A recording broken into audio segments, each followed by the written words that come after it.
a geek protagonist. I just got done a little bit ago finishing watching Punisher One Last Kill.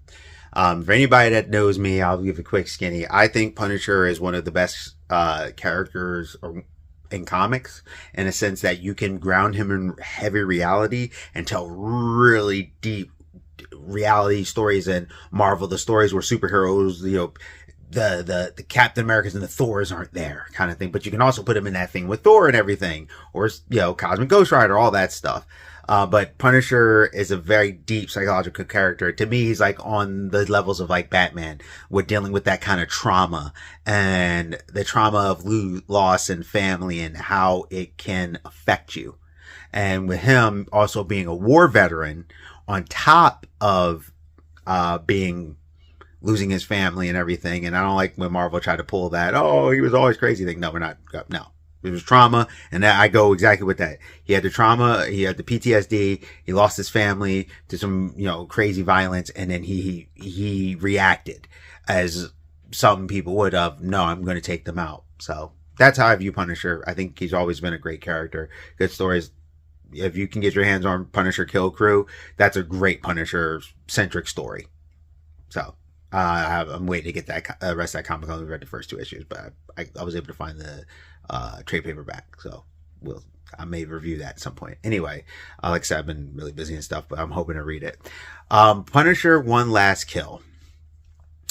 I know what I do know about the other seasons is that they're supposed to be, and even with Daredevil, it's supposed to be Frank kind of waking up from the stupor, and he's kind of slipping, and some people, they're like, oh, he got over it. Well, he doesn't really get over the trauma, and this one was showing him kind of going down a deep, dark path. This was written by Jon Bernthal and everything, and I think he does a great job as the Punisher and with the Punisher.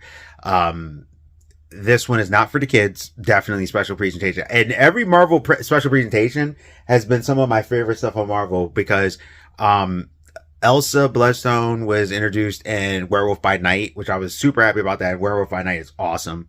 I love how they did the old black and white monsters thing, and Guardians of the Galaxy Holiday Special was great because it was like a play up on the Star Wars special. So these things are cool. And I think these special presentations, this is like the third one they've done in like a couple years. So with this, it shows Frank is in like a different dark place, and he's like trying to see if he can find his purpose outside of what he was already doing. And he goes into these psychological places, and he's seeing stuff around. And I mean, they took it there. Like within the first couple minutes, there is something that's really messed up. I don't want to do any spoilers. Let's just say, for a lot of people, it's a very visceral thing because it shows you the level of unnecessary violence and things is around him of what happened, because Frank was taking out the families. It's a tiny bit of spoiler, but Frank was taking out the families that, or the whole conspiracy about what happened with his family and the whole nine. So now he's kind of like, what's my purpose? What am I going to do? How am I going to do this? What is going to happen? And matter of fact, I do want to talk a little spoilery. So I'm going to let you know now.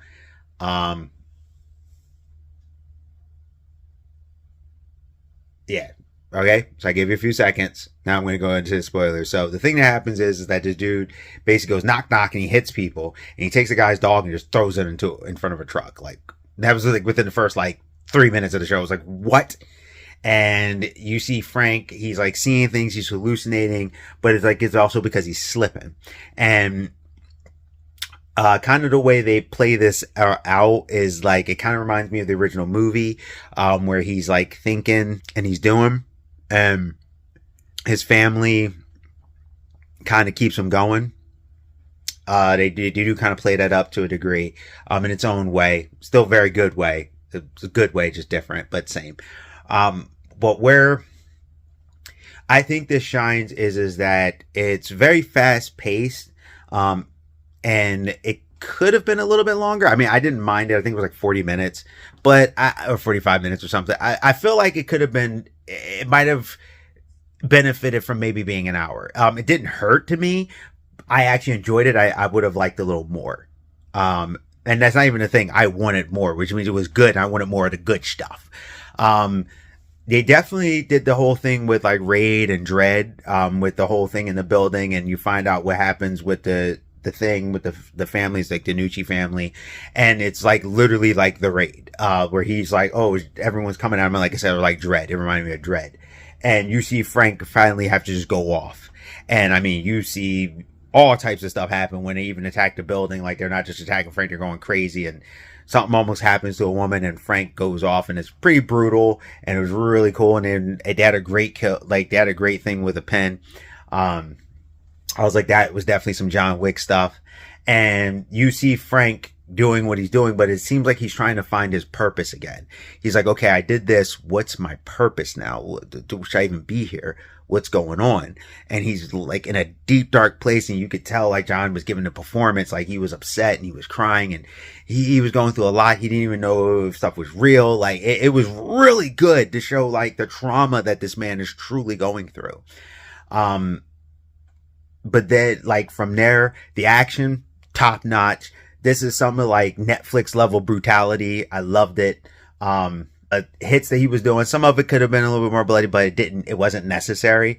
But I was like, that would have splatter. But they did the splatter when it needed to be splattered. You know what I'm saying? So I was like, okay, they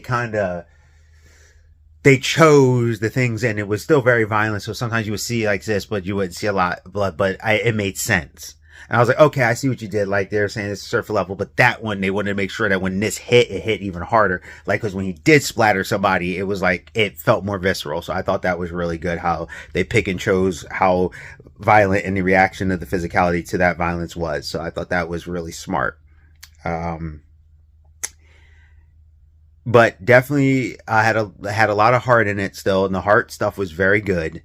It felt like, now, here's where I'm going to say this is where it goes into the, like I said, it could have been a little longer. It felt like they were kind of retreading a little bit, even from what I know, but it's not bad to see, and it was handled very well.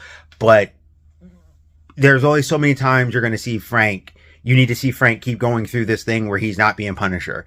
And they did a thing where at the end, he finally has a clean suit, and the Nucci lady left. So I guess they're trying to set up something for Punisher in the future. Maybe a future special presentation, or maybe another season of Punisher. Something where he's going after her. But it was just, definitely felt like there was some setup. And it was really cool that Punisher looked, and he could have went after her, or he could have saved the family that he's dealt with. And, you know, he's had a little bit of relationship with, nothing deep, but he was there, and he decided to save that family. Like it was that moment that Punisher decided that what happened at the end of the original Punisher with Thomas Jane, where he was like, he wouldn't take himself out. His wife was like, no. And he was like, I'm going to take out all the drug dealers, the bad guys. And he's like, I'm the Punisher. And basically, I'm going to go around and I'm going to start knocking them up. And it kind of reminded me of Punisher Dirty Laundry, too. If you've never seen that, that was a YouTube. That was like a light sequel to Punisher Thomas Jane's one, because I wanted more Punisher for him. Like I said, I really enjoyed the character of the Punisher. I think he can go really hard, like real life, or he can go fantational, but he's that grounded character, kind of like Batman, where you can kind of take him one way or the other and it still works. It's just how Frank handles stuff. And just the psyche of who this character is and the traumas and everything. Jon Bernthal knocked it out the park, did a great job. It was still a good story, still very heartfelt. When I was like, get to the action, when it got to the action, it went off.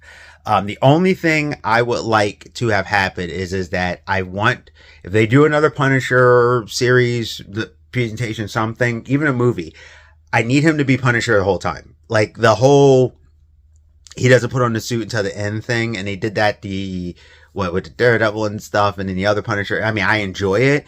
But now if it happens again for a third time, it's going to start feeling like you're just repeating the same thing. All in all, I had a good time. A really good time with this. And that's going to be my rating. Pretty much level of, if you want to say should buy, that's fine. It's up there. Really good time, should buy, how I do. It's up there. Like, it's still really, really good. Still, to me, one of the better Marvel projects. I like that it was brutal. I like that it was deep. It had a lot of emotional impact. It was heavy, not for the kids, as the Punisher should be. Outside of Spider-Man being PG-13, which that works because him and Punisher, like that, when it's Punisher story, to me, it should be rated R. Daredevil, you can like not tone down a little bit, but when it's Punisher, to me, he should be rated R because he needs to be putting dicks in the dirt. as he should. Like when he told Daredevil season 2, yeah, you hit him and you knock him down, but when I hit him, they stay down. Yeah, Batman Joker. Anyway, Geek Protagonist, you stay safe, you stay healthy, stay real. Tell me if you watched it. I enjoyed it. I think it was good. I think it could be a good kickoff to more Punisher stories. But I'll see you.